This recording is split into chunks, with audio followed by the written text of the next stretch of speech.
Perang Uhud telah usai, meninggalkan luka mendalam di hati kaum muslimin.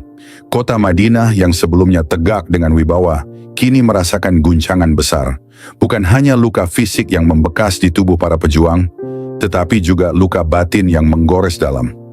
Banyak sahabat terbaik gugur, di antaranya Hamzah bin Abdul Muthalib, paman tercinta Rasulullah yang tubuhnya tercabik-cabik oleh kebencian musuh. Di malam-malam setelah Uhud, suasana di Madinah dipenuhi isak tangis. Ibu-ibu meratap kehilangan anak mereka, istri-istri meratap kepergian suami mereka, dan anak-anak kecil yang masih belum mengerti kehilangan kini harus tumbuh tanpa sosok ayah yang melindungi mereka. Namun duka itu belum sempat reda ketika bahaya mulai mengintai dari segala penjuru. Orang-orang Yahudi yang dahulu terikat perjanjian dengan kaum muslimin mulai menunjukkan permusuhannya. Kaum munafik di bawah kepemimpinan Abdullah bin Ubay semakin gencar menyebarkan fitnah dan melemahkan semangat umat Islam. Sementara itu, suku-suku Arab Badui yang sebelumnya ragu kini melihat celah untuk melemahkan Madinah. Di antara mereka adalah Bani Asad, suku yang terkenal tangguh dan berani. Tidak sampai 2 bulan setelah Perang Uhud, kabar datang bahwa mereka telah mempersiapkan pasukan untuk menyerang Madinah. Jika mereka berhasil, maka kaum muslimin akan semakin tersudut. Di dalam rumahnya yang sederhana, Rasulullah duduk dalam keheningan. Malam semakin larut, namun pikirannya masih terjaga. Wajahnya yang penuh ketenangan menyimpan kegelisahan yang dalam. Lalu Bilal datang dan melihat Rasulullah dalam renungan panjang. "Ya Rasulullah, engkau belum juga beristirahat?" tanya Bilal dengan penuh hormat. Rasulullah tersenyum tipis, lalu berkata, "Bagaimana aku bisa beristirahat, wahai Bilal, jika umat ini dalam bahaya?" Bilal menundukkan kepala, hatinya tersayat mendengar betapa Rasulullah begitu peduli pada umatnya. Pagi itu Rasulullah mengumpulkan para sahabatnya. Wajah-wajah mereka masih menyiratkan kesedihan atas Perang Uhud. Tetapi mereka tahu bahwa ini bukan saatnya untuk larut dalam duka. Rasulullah dengan penuh wibawa berdiri di hadapan mereka. "Wahai kaum muslimin, Bani Asad telah bersiap menyerang Madinah. Apakah kalian siap berangkat sebelum mereka mendatangi kita?" seru Rasulullah. Tanpa ragu, para sahabat mengangkat senjata mereka. Mata mereka berbinar dengan semangat jihad, seakan duka Perang Uhud berubah menjadi api yang membakar semangat mereka. "Kami siap ya Rasulullah," jawab mereka serentak. Rasulullah kemudian menunjuk Abu Salamah bin Abdul Asad sebagai panglima pasukan. Sebanyak 150 orang pilihan bersiap dalam diam. Mereka tahu bahwa ini bukan sekadar pertempuran, melainkan misi untuk menyelamatkan Madinah dari ancaman yang lebih besar. Malam itu, pasukan Muslim berangkat dengan langkah penuh keyakinan. Mata mereka tajam mengawasi setiap bayangan yang bergerak di padang pasir. Abu Salamah memimpin mereka dengan keberanian, seperti seorang singa yang siap menerkam musuhnya. Ketika fajar mulai menyingsing, mereka telah tiba di dekat perkampungan Bani Asad. Berita tentang kedatangan pasukan Muslim sampai lebih cepat daripada yang diharapkan. Ketika pasukan Muslim tiba, mereka mendapati bahwa suku Bani Asad tidak siap menghadapi serangan mendadak ini. Dengan cepat Abu Salamah memerintahkan pasukannya untuk mengepung perkampungan itu. Para prajurit Bani Asad yang masih mengumpulkan kekuatan mereka mendadak, terkejut melihat kedatangan kaum muslimin yang begitu cepat dan terorganisir. Tak ingin bertempur dalam keadaan lemah, mereka segera menyerah. Abu Salamah menghadap pemimpin Bani Asad dan berkata dengan tegas, "Kami tidak datang untuk menumpahkan darah tanpa alasan. Tetapi jika kalian berniat menyerang Madinah, ketahuilah bahwa kami tidak akan tinggal diam." Pemimpin Bani Asad yang menyadari bahwa mereka tidak memiliki peluang untuk menang, akhirnya mengakui kekalahan mereka.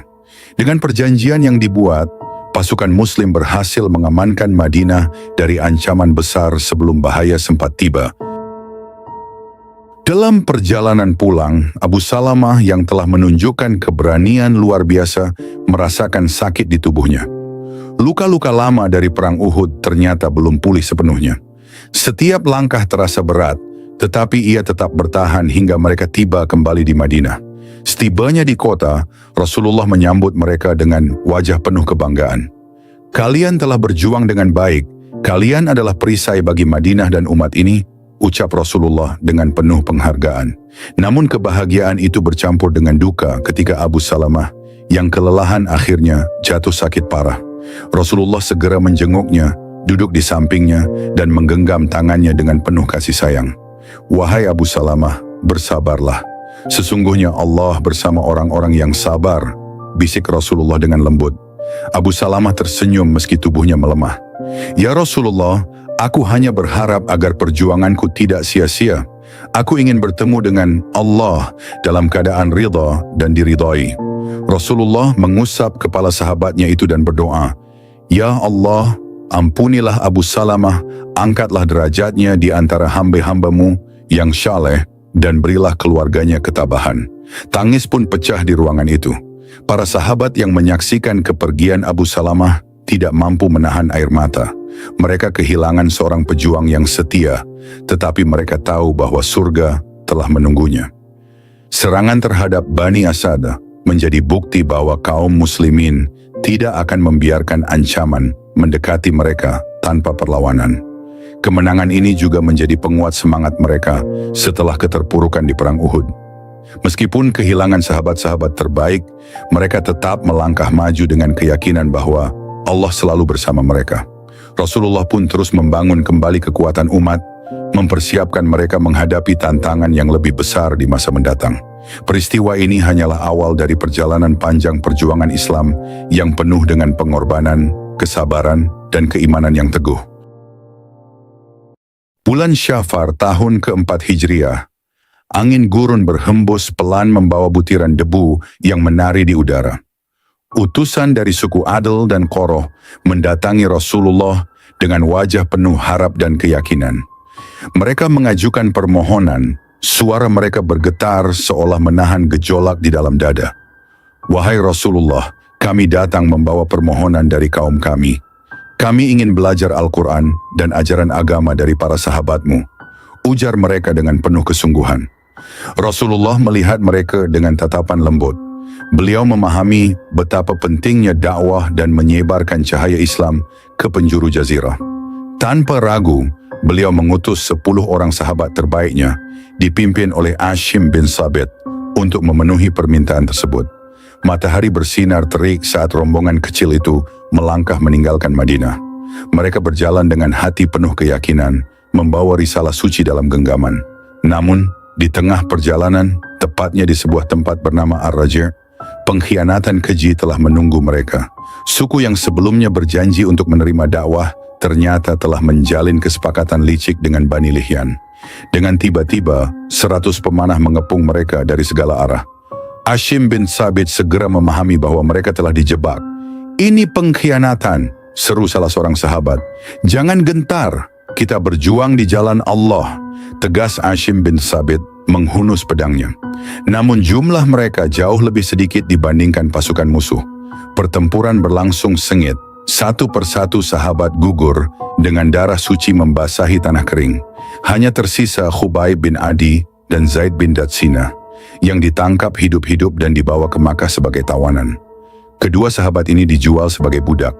Kaum Quraisy mengenali mereka, terutama Khubayb dan Zaid, karena keduanya telah membunuh tokoh-tokoh musyrikin dalam Perang Badar. Dendam membara di hati para pemuka Quraisy. Khubayb akhirnya diserahkan kepada keluarga Harits bin Amir, yang ayahnya tewas di Badar. Mereka menahannya dengan pengawasan ketat, menunggu waktu yang tepat untuk menuntut balas. Dalam kurungan, Khubayb tetap menjalankan ibadahnya, berpuasa, dan membaca Al-Quran dengan suara lembut yang menggetarkan hati. Bahkan seorang budak perempuan yang mengawasinya mengaku melihat keajaiban. "Aku melihatnya makan buah anggur," ujar perempuan itu heran kepada keluarganya. "Padahal di Makkah ini tidak ada anggur yang bisa kami temukan." Keajaiban itu tak menggoyahkan niat kaum Quraisy. Mereka telah sepakat untuk membunuhnya. Di suatu sore yang kelam, Khubayb digiring keluar dari penjara. Ia dibawa ke sebuah tempat bernama Tan'im. Tangannya diikat, tubuhnya digiring menuju tiang penyaliban. Namun wajahnya tetap tenang, penuh ketundukan kepada Allah. Di hadapan kerumunan orang-orang Quraisy yang datang untuk menyaksikan eksekusi, Khubayb meminta sesuatu. "Biarkan aku menunaikan 2 rakaat salat sebelum aku dibunuh." Mereka mengizinkannya. Khubayb pun berdiri, mengangkat tangannya, lalu mengucapkan takbir. Ia salat dengan khusyuk. seolah tak ada kematian yang mengintai. Setiap gerakan, setiap sujudnya penuh ketenangan. Setelah mengucapkan salam, ia menoleh kepada para algojo dan berkata dengan suara lantang, "Demi Allah, seandainya tidak khawatir kalian mengatakan bahwa aku takut mati, niscaya akan kutambah rakaatnya." Lalu ia menengadah ke langit, matanya bersinar dengan keyakinan kuat, dan ia berdoa, "Ya Allah, hitunglah jumlah mereka, binasakanlah mereka, dan jangan sisakan seorang pun di antara mereka." Para pemuka Quraisy menatapnya dengan kebencian, terutama Abu Sufyan. Ia mendekati Khubaib dan bertanya dengan nada mencemooh, "Sukakah engkau jika Muhammad berada di tempatmu sekarang, lalu kami menebas lehernya, sedangkan engkau selamat bersama keluargamu?" Khubaib menatapnya dengan tajam. Dengan suara yang tak bergetar sedikit pun, ia menjawab, "Demi Allah, aku tidak rela jika aku berada di tengah keluargaku, sementara Rasulullah berada di tempatnya terkena duri yang menyakitinya." Jawaban itu mengguncang hati siapapun yang mendengarnya. Bahkan beberapa orang Quraisy menundukkan kepala, tersentuh oleh keteguhan imannya.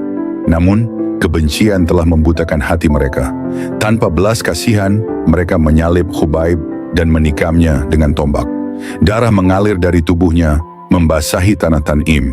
Dengan napas terakhirnya, ia tetap menyebut nama Allah hingga ruhnya terangkat ke langit. Tak lama setelah kematian Khubaib, giliran Zaid bin Datsina menghadapi ajalnya. Ia telah dibeli oleh Sofwan bin Umayyah yang ingin membalas dendam atas kematian ayahnya di Perang Badar. Zaid digiring ke tempat eksekusi. Seperti Khubaib, ia juga ditawari kebebasan dengan satu syarat, mengkhianati Rasulullah.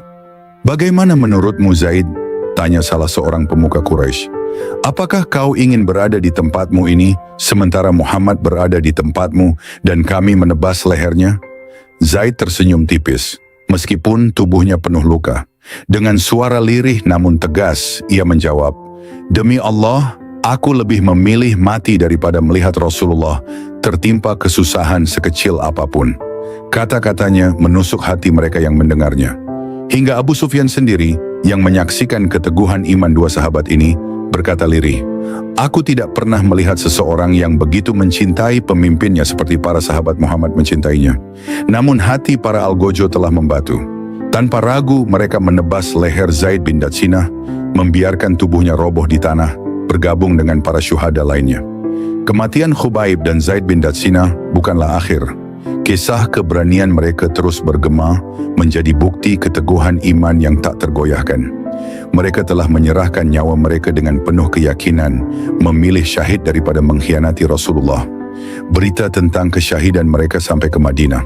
Kesedihan menyelimuti hati para sahabat, namun sekaligus membangkitkan semangat perjuangan. Rasulullah sendiri begitu tersentuh dengan pengorbanan mereka. Beliau mengangkat tangan dan berdoa kepada Allah untuk membalas kebengisan kaum Quraisy. Darah para syuhada memang telah tumpah, namun keyakinan mereka tetap hidup. Cahaya Islam terus bersinar, semakin terang, menembus kegelapan yang menyelimuti Jazirah Arab. Dan nama mereka, Khubaib bin Adi dan Zaid bin Datsina, akan selalu dikenang sebagai simbol keberanian dan cinta sejati kepada Allah dan Rasul-Nya. Tragedi Bir Ma'unah adalah salah satu peristiwa paling memilukan dalam sejarah Islam. Tragedi ini terjadi pada bulan yang sama dengan tragedi Ar-Raji, membawa kesedihan yang mendalam bagi Rasulullah dan para sahabat. Semua bermula ketika Barra bin Amir bin Malik mengajukan permintaan kepada Rasulullah untuk mengirimkan para sahabat ke negeri Najd guna menyebarkan dakwah Islam. Namun Rasulullah ragu, beliau memahami bahaya yang mengintai dan tidak ingin para sahabatnya menjadi korban pengkhianatan. "Aku khawatir terhadap keselamatan mereka," ujar Rasulullah dengan nada berat. Wajah beliau dipenuhi kekhawatiran. Namun Bara meyakinkan bahwa mereka akan berada dalam perlindungan dan keamanan. Setelah mendapat jaminan tersebut, Rasulullah pun mengutus 70 orang sahabat pilihan. Mereka adalah para ahli ilmu, ahli ibadah, dan orang-orang terbaik di kalangan kaum muslimin. Dengan hati penuh semangat, mereka berangkat menuju negeri Najd, membawa cahaya Islam ke tempat yang jauh dari Madinah. Perjalanan panjang itu melelahkan, namun hati mereka penuh keyakinan. Sampai akhirnya mereka tiba di sebuah tempat bernama Bir Ma'unah. Di sana, mereka memutuskan untuk beristirahat sebelum melanjutkan misi dakwah. Di bawah langit terbuka, di dekat sumur yang sunyi, mereka berbincang tentang keagungan Islam dan berharap akan diterima dengan baik oleh penduduk Najd. Salah seorang dari mereka, Haram bin Milhan, ditugaskan untuk mengantarkan surat Rasulullah kepada Amir bin Thufail. Dengan penuh kepercayaan, ia mendatangi Amir dan menyerahkan surat itu. Namun Amir hanya menatap surat tersebut dengan dingin. Ia tidak membaca isinya, bahkan tidak memperhatikannya sedikit pun. Dengan sorot mata penuh kebencian, ia memberikan isyarat kepada seseorang di dekatnya. Tiba-tiba tanpa peringatan, tombak tajam menembus tubuh Haram bin Milhan. Darah mengalir dari lukanya, membasahi tanah kering Bir Ma'unah. Namun sebelum hembusan nafas terakhirnya, Haram masih sempat berucap, "Allahu Akbar, aku telah beruntung demi Allah, Tuhannya Ka'bah." Kata-kata itu keluar dari bibirnya dengan penuh keyakinan, sebelum akhirnya ia mengembuskan nafas terakhirnya. Seorang dai yang tulus telah gugur, namun cahayanya tidak padam. Pengkhianatan Amir bin Thufail tidak berhenti di situ. Dengan penuh kebencian, ia menghasut sukunya, Bani Amir, untuk menyerang rombongan sahabat lainnya. Namun Bani Amir menolak. Mereka tidak ingin berkhianat setelah sebelumnya memberikan jaminan perlindungan. Amir bin Thufail tidak menyerah. Ia beralih ke suku Bani Salim dan berhasil menghasut mereka. Suku Asyiyah, Ra'al, dan Zakwan pun bergabung. Dengan kebengisan mereka bersiap mengepung para sahabat Rasulullah. Ketika fajar mulai menyingsing, para sahabat masih berada di tempat peristirahatan mereka. Tanpa mereka sadari, bahaya sudah mengintai.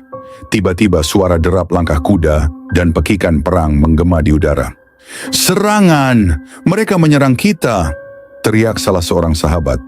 Tanpa persiapan yang cukup, para sahabat Rasulullah menghadapi serangan mendadak itu dengan keberanian luar biasa. Namun jumlah mereka jauh lebih sedikit dibandingkan musuh yang mengerumuni mereka dari segala arah. Pedang bertemu pedang, tombak menembus tubuh-tubuh mulia, darah para syuhada membasahi tanah Bir Ma'unah.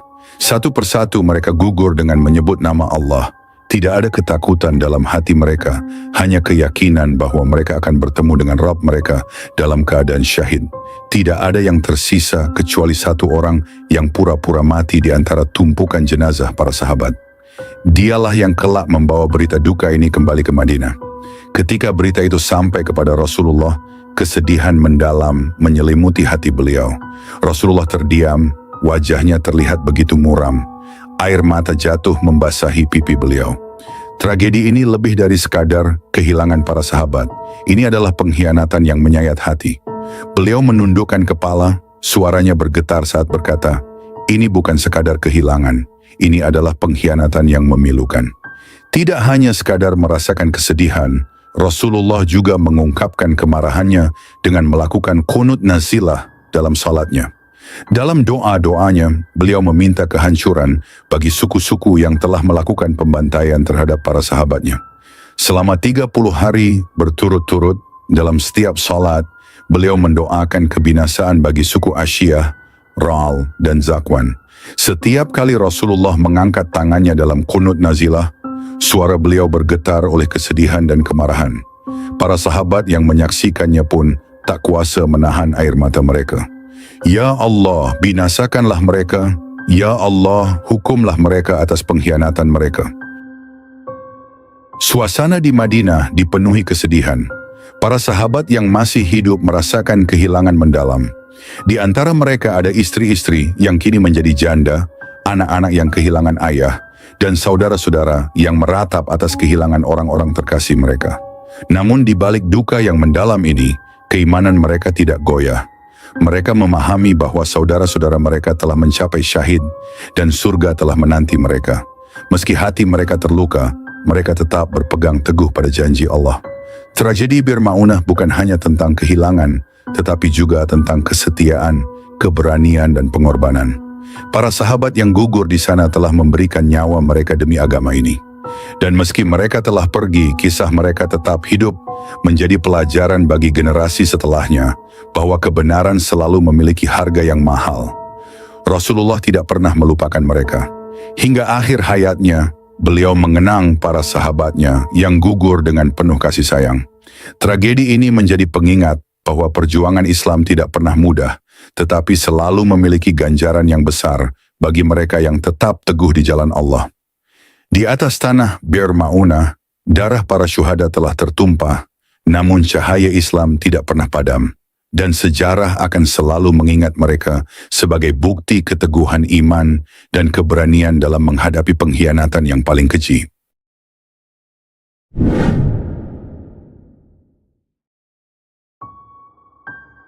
Langit Madinah tampak mendung, seolah alam pun murung menyaksikan rencana keji yang tengah dirancang dalam diam. Di sudut perkampungan Bani Nadir, beberapa pemuka Yahudi berkumpul dalam bisikan penuh muslihat. Hari ini, kita akan menyingkirkan Muhammad. Untuk selamanya, suara Huyai bin Akhtab penuh kebencian. Mereka menyiapkan batu besar di atas atap salah satu rumah, menanti saat yang tepat untuk menjatuhkannya ke kepala Rasulullah. Rasulullah datang dengan para sahabatnya untuk suatu urusan, tanpa kecurigaan sedikit pun. Namun sebelum rencana busuk itu terlaksana, langit tiba-tiba seakan bergetar, dan suara halus namun tegas terdengar di hati Rasulullah. "Wahai Muhammad, pergilah dari tempat ini. Mereka merencanakan kebinasaan untukmu." Itulah suara Jibril, membawa wahyu dari Allah. Tanpa menunggu lebih lama, Rasulullah segera bangkit dan meninggalkan tempat itu dengan langkah cepat. Para sahabat yang mengiringinya tampak bingung. "Ya Rasulullah, ada apa? Mengapa kita pergi tiba-tiba?" tanya Umar bin Khattab yang melihat wajah Rasulullah berubah tegang. Rasulullah menatap mereka dalam-dalam. "Mereka hendak membunuhku, tetapi Allah telah menyelamatkanku dari tipu daya mereka. Kita tidak akan membiarkan pengkhianatan ini berlalu begitu saja." Hari berikutnya, Rasulullah mengutus Muhammad bin Maslamah kepada Bani Nadir untuk menyampaikan keputusan. "Kalian telah melanggar perjanjian dengan Rasulullah. Karena itu kalian harus meninggalkan Madinah dalam waktu 10 hari. Jika tetap bertahan, pedang kaum muslimin akan menyambut kalian." Orang-orang Bani Nadir saling berpandangan. Sebagian mulai gelisah. Mereka tahu bahwa pengkhianatan mereka sudah terlalu jauh. Awalnya, mereka menerima keputusan itu dengan berat hati. Mereka mulai berkemas dan bersiap pergi. Tetapi bisikan dari seorang munafik menghancurkan niat mereka. "Jangan pergi, tetaplah bertahan di benteng kalian. Aku Abdullah bin Ubay tidak akan membiarkan kalian sendiri. Aku punya 2.000 pasukan yang siap berperang. Bersama kalian, Bani Quraizah dan Bani Ghatafan juga akan membantu." Ucapan Abdullah bin Ubay membangkitkan keberanian yang semu. Mereka berpikir dengan bantuan yang dijanjikan itu, mereka masih bisa bertahan. Mereka pun menghentikan persiapan dan menutup pintu-pintu benteng mereka dengan keyakinan bahwa kemenangan masih mungkin mereka raih. Namun, mereka lupa. Mereka menghadapi bukan sekadar pasukan manusia, tetapi kaum yang Allah sendiri berikan pertolongan. Rasulullah tidak tinggal diam melihat pengkhianatan ini. Dengan panji perang yang diserahkan kepada Ali bin Abi Thalib, beliau membawa pasukan muslimin untuk mengepung perkampungan Bani Nadir. Benteng-benteng Yahudi menjulang tinggi, kokoh, dan sulit ditembus. Dari atas, panah-panah melesat, batu-batu berjatuhan menimpa pasukan kaum muslimin. "Berlindunglah di balik perisai kalian," seru Ali bin Abi Thalib kepada pasukan. Para sahabat bertahan dengan penuh kesabaran, meski hujan anak panah terus menyambut mereka. Hari demi hari berlalu, benteng itu masih tegak. Namun Rasulullah dengan kebijaksanaan ilahinya mengetahui kelemahan mereka. "Tebang pohon-pohon kurma mereka," perintah Rasulullah. Para sahabat pun segera menebang pepohonan kurma yang menjadi sumber makanan dan pelindungan mereka. Seketika ketakutan mulai menyelinap ke dalam hati orang-orang Bani Nadir. Mereka melihat persediaan makanan mereka berkurang drastis, dan tempat persembunyian mereka menjadi terbuka. Allah mengabadikan peristiwa ini dalam Al-Quran. "Apa saja yang kamu tebang dari pohon kurma milik orang-orang kafir, atau yang kamu biarkan tumbuh berdiri di atas pokoknya, maka semua itu adalah dengan izin Allah." Al-Quran Surah Al-Hasyr ayat 5. Hari ke hari berlalu, tetapi pasukan yang dijanjikan Abdullah bin Ubay tak kunjung datang. Mereka menunggu, berharap bantuan akan segera tiba. Namun harapan itu sirna seperti debu ditiup angin. Mana pasukan Abdullah bin Ubay? Mana bantuan dari Bani Quraizah? Seru beberapa orang Bani Nadir dengan panik. Huyai bin Akhtab yang sebelumnya penuh percaya diri, kini mulai gemetar. Mereka telah meninggalkan kita, katanya dengan suara gemetar. Kita tidak punya pilihan lagi. Rasa putus asa mulai melanda mereka. Mereka menyadari bahwa mereka telah tertipu oleh janji-janji kosong. Rasa percaya diri mereka berganti dengan ketakutan yang semakin besar. Akhirnya setelah 15 hari dalam pengepungan yang melelahkan, mereka menyerah. Mereka mengirim utusan kepada Rasulullah meminta syarat untuk menyerahkan diri. Kami akan pergi dari Madinah, kata salah satu pemuka mereka. Wajahnya pucat dan penuh ketakutan. Tapi izinkan kami membawa keluarga kami dan harta benda kami. Kami tidak akan membawa senjata apapun. Rasulullah menyetujui permintaan itu. Mereka diizinkan pergi, tetapi kehinaan yang mereka tanggung jauh lebih berat daripada yang mereka duga. Mereka meninggalkan Madinah dengan kepala tertunduk, membawa barang-barang mereka di atas unta. Sebagian dari mereka bahkan merobohkan rumah mereka sendiri agar tidak bisa dihuni oleh kaum muslimin. Kaum muslimin menyaksikan kepergian mereka dengan penuh keinsafan. Ini adalah harga dari pengkhianatan, dan Allah telah menghinakan mereka dengan seadil-adilnya. Peristiwa ini tercatat dalam sejarah Islam sebagai pelajaran besar. Allah berfirman, sesungguhnya jika kamu diusir, niscaya kami pun akan keluar bersama kamu. Dan kami selama-lamanya tidak akan patuh kepada siapapun untuk menyusahkan kamu. Dan jika kamu diperangi, pasti kami akan membantu kamu. Al-Quran Surah Al-Hasyr ayat 11. Namun semua janji itu hanya tipuan belaka. Bani Nadir pergi dengan rasa hina, menuju ke daerah Khaybar dan Syam. Mereka membawa kenangan pahit tentang bagaimana kepercayaan mereka pada kaum munafik berujung pada kehancuran mereka sendiri. Sementara itu kaum muslimin kembali ke Madinah dengan hati penuh syukur. Mereka menyadari bahwa kemenangan ini bukanlah sekadar hasil usaha mereka, tetapi adalah pertolongan dari Allah. Rasulullah menatap para sahabatnya dengan wajah penuh ketenangan. Ini adalah janji Allah.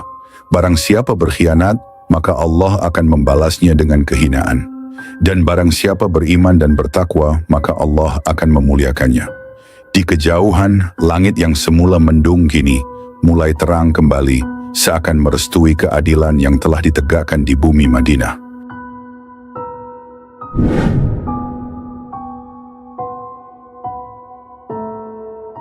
Langit Madinah pagi itu tampak mempesona, rona jingga keemasan menghiasi cakrawala, seolah alam pun turut mengiringi langkah para pejuang.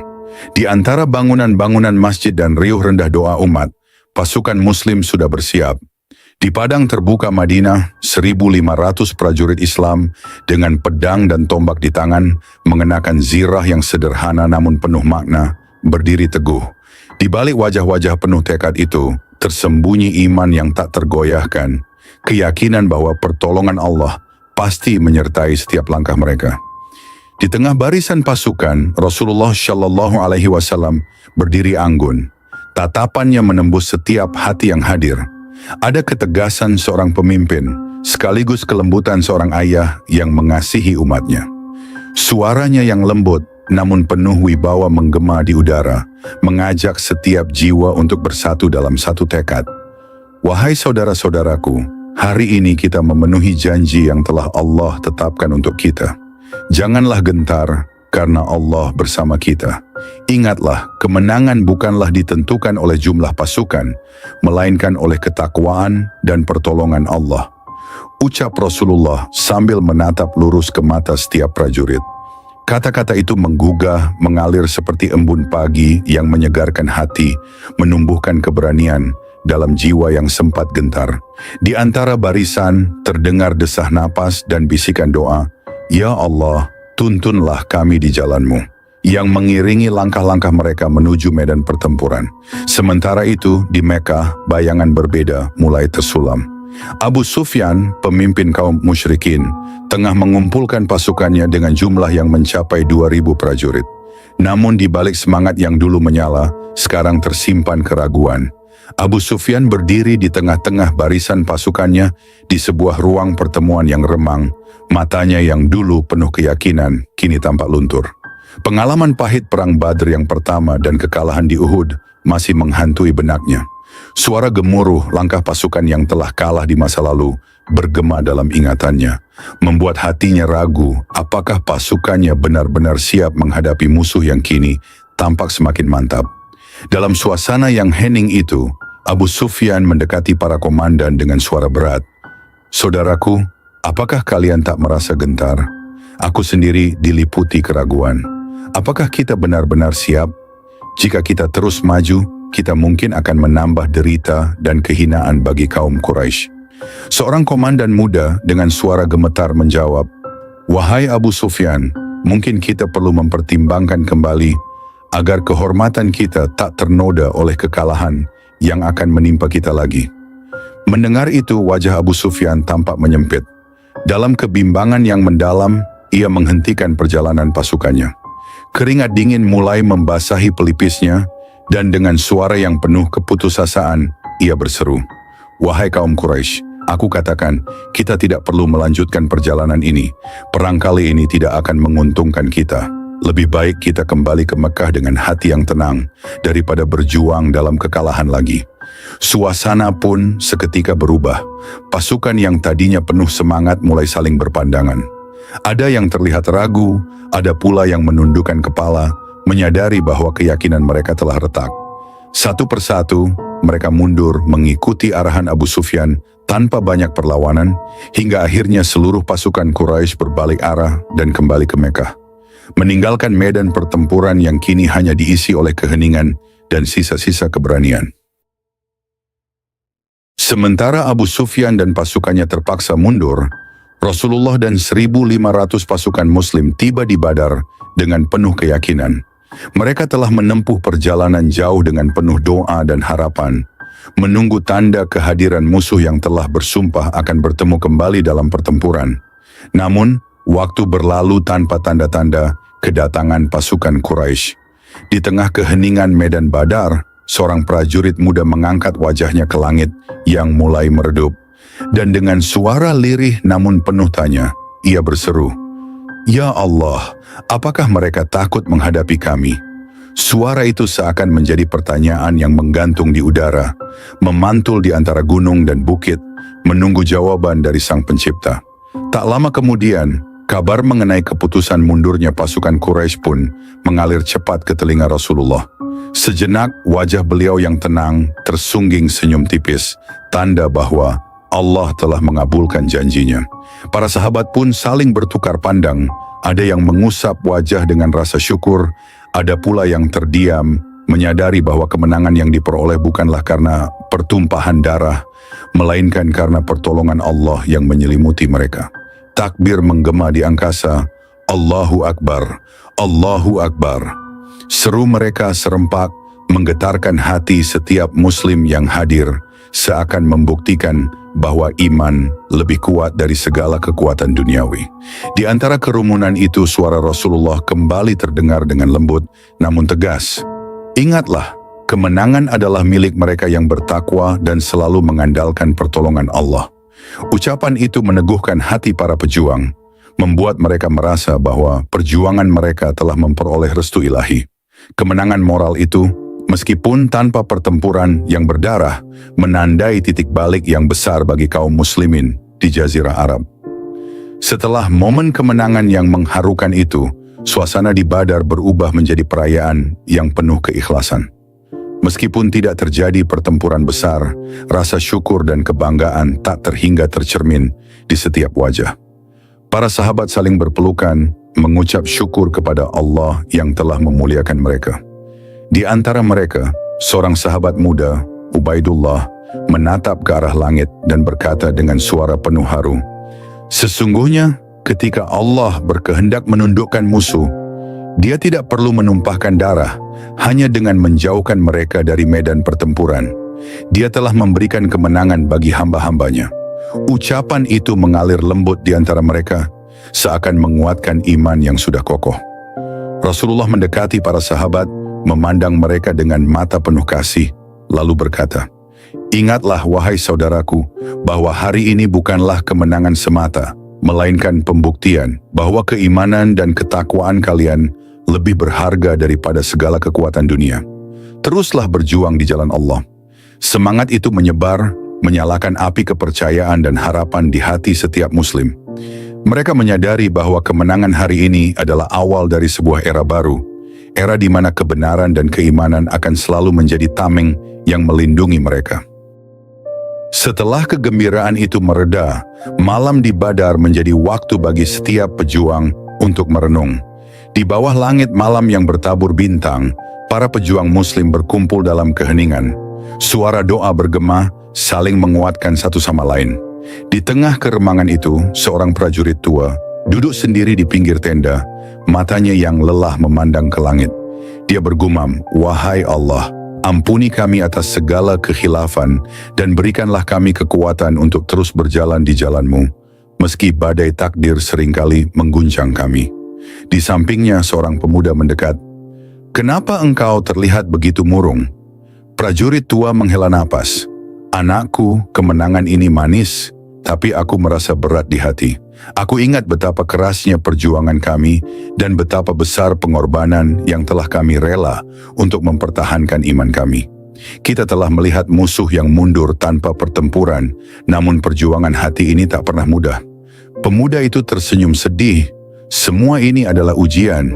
Ingatlah, Allah memberikan kemenangan kepada mereka yang sabar dan selalu mendekatkan diri kepadanya. Kita harus terus berharap dan berdoa, karena di setiap tetes air mata ada janji surga yang menanti." Kata-kata itu seakan menguatkan hati prajurit tua, dan malam itu mereka berdua terus melantunkan doa, memohon agar Allah terus menuntun mereka ke jalan yang lurus. Sementara itu, di Mekah, setelah keputusan untuk mundur diambil, suasana di kalangan pasukan Quraisy terasa hampa. Para prajurit yang dulu penuh semangat kini kembali dengan wajah muram, menyadari bahwa mereka telah kalah oleh ketakutan dan keraguan. Di sebuah ruang pertemuan, Abu Sufyan duduk sendiri, memandangi pasukannya yang perlahan-lahan meninggalkan medan pertempuran. Dia berbicara dengan suara pelan. "Apakah ini yang kau harapkan, wahai pejuang Quraisy? Apakah kita akan terus hidup dalam bayang-bayang kekalahan?" Seorang prajurit muda mencoba menghibur. "Wahai Abu Sufyan, mungkin ini adalah keputusan terbaik. Kita tidak ingin menambah noda kehormatan kita dengan pertempuran yang pasti akan berakhir dengan malunya." Namun Abu Sufyan hanya menggeleng. "Aku khawatir jika kita terus maju, kita hanya akan membawa kehinaan bagi diri kita dan bagi suku Quraisy. Mungkin keputusanku untuk mundur adalah jalan terbaik, meski pahit untuk diterima." Hati para prajurit pun dipenuhi rasa malu dan kekecewaan. Mereka berjalan kembali ke Mekah dengan langkah berat, menyadari bahwa keberanian tidak hanya diukur dari senjata, melainkan juga dari keyakinan yang teguh.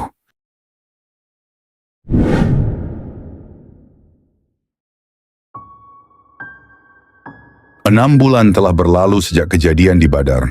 Di tengah perjalanan waktu yang terus mengalir, Madinah kini telah menjadi benteng keimanan yang kokoh. Namun kabar yang mengkhawatirkan tiba pada suatu pagi yang sunyi. Rasulullah menerima informasi bahwa suku-suku di sekitar Daumatul Jandal, sebuah wilayah di perbatasan dekat Syam, telah melakukan perampokan dan merampas harta para kafilah yang melintas. Tak hanya itu, kabar itu menyebutkan bahwa mereka telah mengumpulkan kekuatan untuk menyerang Madinah, mengancam kedamaian dan keamanan umat Islam. Dalam suasana hati yang penuh keseriusan, Rasulullah segera mengambil keputusan. Beliau tahu bahwa ancaman ini harus segera diatasi sebelum berkembang menjadi bencana yang lebih besar. Tanpa menunda waktu, beliau memerintahkan pengumpulan pasukan dan akhirnya diputuskan bahwa 1.000 orang prajurit Muslim akan diberangkatkan menuju Daumatul Jandal. Malam itu, sebelum pasukan berangkat, di tengah keremangan malam yang disinari cahaya rembulan, Rasulullah berkumpul bersama para sahabat dan para pejuang. Dengan suara yang lembut namun penuh wibawa, beliau mengumandangkan kata-kata yang akan terus terpatri dalam sanubari setiap prajurit yang hadir. "Wahai saudara-saudaraku, ingatlah, kita tidak menyerang kecuali demi membela diri dan melindungi yang lemah. Janganlah kalian melampaui batas. Kita tidak diperkenankan membunuh mereka yang tidak bersalah, merusak tanaman, atau membakar rumah. Kita hanya datang untuk mengembalikan keadilan dan menegakkan kebenaran atas perintah Allah.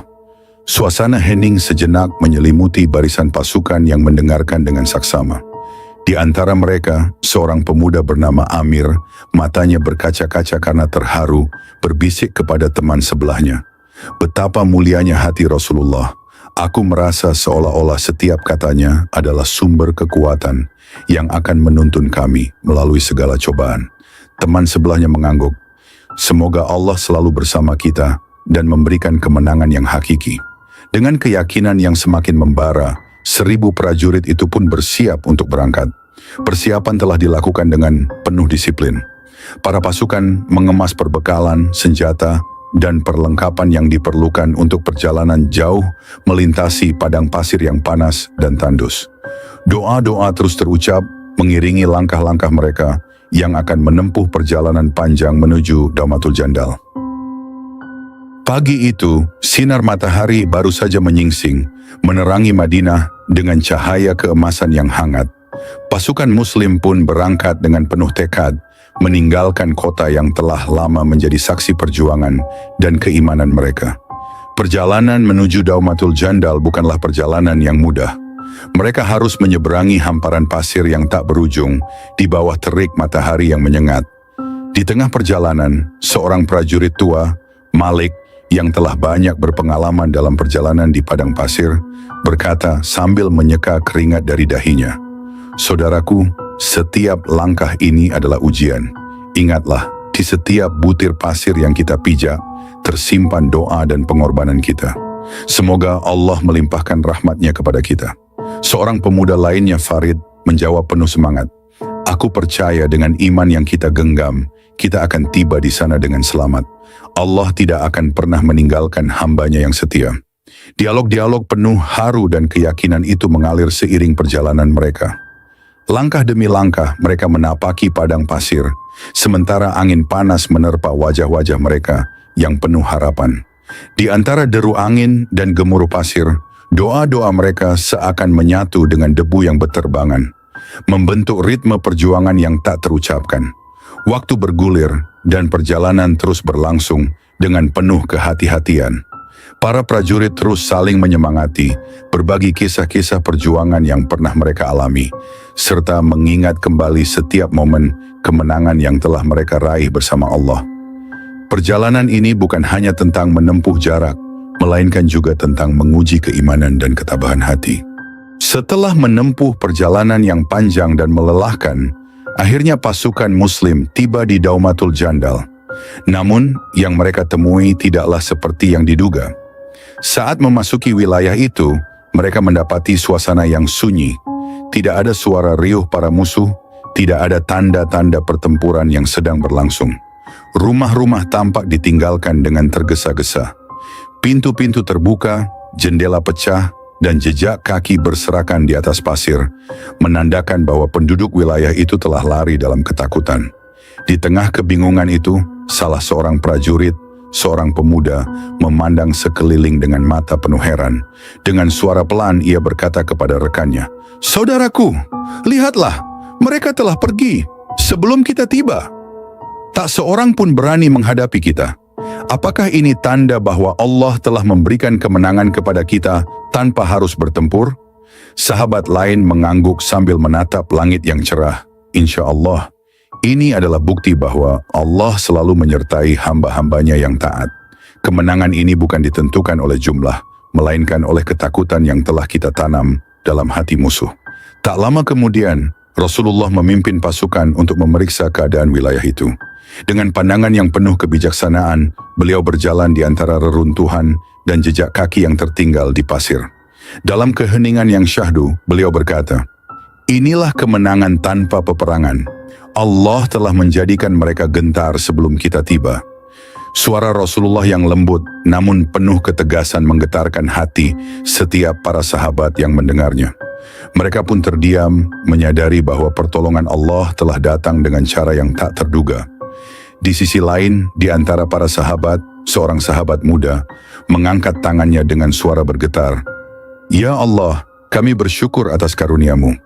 Engkaulah yang melindungi kami dan menjauhkan kami dari bahaya. Kata-kata itu seolah menjadi penguat semangat, dan para sahabat semua memutuskan untuk tetap tinggal di wilayah Daumatul Jandal selama beberapa hari guna memastikan bahwa ancaman benar-benar telah sirna. Mereka berjaga dengan tekun, memeriksa setiap sudut dan mencatat setiap jejak yang tersisa sebagai bukti kehadiran musuh. Setelah beberapa hari berjaga di Daumatul Jandal, pasukan Muslim merasa aman dan yakin bahwa ancaman telah mereda. Tidak ada tanda-tanda perlawanan atau kehadiran musuh yang tersisa. Kemenangan yang telah mereka raih tanpa harus bertumpah darah, itu seakan menjadi bukti nyata dari pertolongan Allah. Di pagi hari yang cerah, di hadapan matahari yang mulai meninggi, Rasulullah bersama para sahabat memutuskan untuk kembali ke Madinah. Dalam perjalanan pulang, suasana hati dipenuhi rasa syukur dan kelegaan yang mendalam. Setiap langkah terasa ringan, meski kaki masih letih karena perjalanan panjang. Dalam perjalanan itu, seorang sahabat bernama Umar berkata kepada Rasulullah, "Wahai Rasulullah, kemenangan ini telah mengangkat martabat kami dan menunjukkan bahwa iman kami adalah tameng yang kuat. Semoga Allah selalu melimpahkan rahmatnya kepada kami." Rasulullah tersenyum, "Ingatlah Umar, bahwa setiap kemenangan yang kita raih adalah milik Allah. Janganlah kita sombong, tetapi teruslah bersyukur dan bertakwa kepadanya." Dialog itu mengalir dalam keheningan padang pasir yang mulai hijau, seiring dengan kedatangan mereka kembali ke Madinah. Di kota suci itu, berita tentang kemenangan di Daumatul Jandal segera menyebar. Kemenangan itu tidak hanya mengangkat martabat kaum muslimin, tetapi juga menanamkan ketakutan dalam hati musuh-musuh mereka. Setiap warga Madinah merasakan angin kemenangan yang menyentuh jiwa. Di antara mereka, seorang wanita tua menangis bahagia di depan masjid. Betapa agungnya pertolongan Allah. Kini kita aman dan terlindungi, dan cahaya Islam semakin bersinar terang. Suasana itu menjadi saksi bahwa setiap langkah perjuangan, meski penuh pengorbanan, selalu mendatangkan harapan dan kelegaan. Sahabat umat Muslim, episode 10 ini kita cukupkan sampai di sini. Jangan lupa tayangan terbaru dari kisah perjalanan hidup Rasulullah akan selalu hadir setiap hari Senin dan Kamis pukul 7 malam waktu Indonesia bagian Barat. Jangan lewatkan kisah-kisah penuh hikmah yang akan terus menginspirasi dan menambah kecintaan kita kepada Rasulullah. Akhir kata, wassalamualaikum warahmatullahi wabarakatuh.